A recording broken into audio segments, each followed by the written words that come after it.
ఇది లోకేష్ గారు ప్రారంభించిన ఈ పేరెంట్ టీచర్స్ మీటింగ్ చాలా చాలా కీలకమైనది. దీని విలువ మనం ఏముంది, పిల్లల్ని స్కూల్కి పంపించేస్తాం, ఏదో చదువులు చెప్తారనే కంటే అసలు మా వాడు ఏం చేస్తున్నాడు, మా పిల్లలు ఏం చేస్తున్నారు, ఎలా చదువుతున్నారు, ఇది చెప్పడానికి అడగడానికి పేరెంట్స్ను కాంట్రిబ్యూషన్ చాలా అవసరం.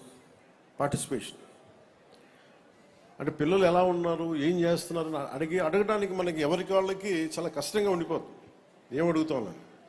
అలాంటి దాంట్లో ఒక ఇనిషియేటివ్ తీసుకొని లోకేష్ గారు చేయటం నిజంగా చాలా చాలా మనస్ఫూర్తిగా వారిని చాలా మనస్ఫూర్తిగా అభినందించాలి. ఇదే కేరళ, నిన్న కృష్ణతేజ గారితో మాట్లాడుతూ కేరళలో ఈ మెగా అంటే టీచర్స్ పేరెంట్స్ సంఘం చాలా బలమైనది.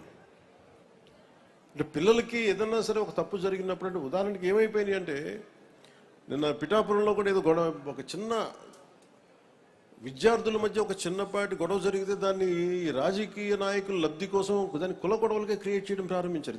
ఇద్దరు బిడ్డలు కొట్టుకుంటారు. అలాంటిది ఇట్లాంటి చేరిపోయి, అంటే అందుకని తల్లిదండ్రుల పార్టిసిపేషన్స్ పిల్లలు చదువుతున్నప్పుడు చాలా చాలా అవసరం. ఇదే కేరళలో అయితే మా అబ్బాయిని స్కూల్కి పంపిస్తున్నాం, దేనివల్ల మా వాడు చదవట్లేదు, సంఘం చాలా బలమైంది అక్కడ.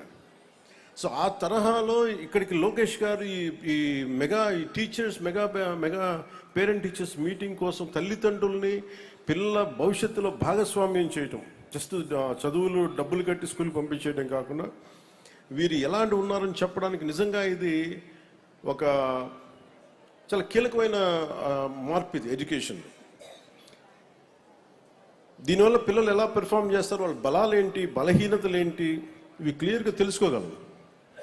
పిల్లలు ఎక్కువ శాతం అధ్యాపకుల దగ్గరే ఉంటారు కాబట్టి అధ్యాపకులు వారికి ఆల్మోస్ట్ దైవ సమానులు అయిపోతారు. మనం స్కూల్కి వెళ్ళినప్పుడు మనం ఏం చేస్తాం, సరస్వతి ప్రార్థన చేస్తాం, గురు బ్రహ్మ గురు విష్ణు గురుదేవ మహేశ్వర గురు సాక్షాత్ పరబ్రహ్మ తస్మై శ్రీ గురువే నమః అని చెప్పి మనం అధ్యాపకుల్ని మనం దైవంగా భావిస్తాం తల్లిదండ్రుల తర్వాత. ఇది ఎంత అరుదైన సంస్కృతి మనది. ఈ సంస్కృతిని గౌరవించుకోవడానికి దీనికి ఈ పేరెంట్ టీచర్స్ మీటింగ్ చాలా అద్భుతంగా పనిచేస్తుంది. అలాగే నాకు ఎక్కడో అంటే ఎంత ప్రభావితం చేస్తారు టీచర్స్ అంటానికి, తల్లిదండ్రులు ఒకలాగా ప్రభావితం చేస్తే టీచర్స్ మనకి కేవలం పాఠాలు చెప్పరు, మన భవిష్యత్తుని తీర్చిదిద్దుతారు. సో దాంట్లో భాగంగానే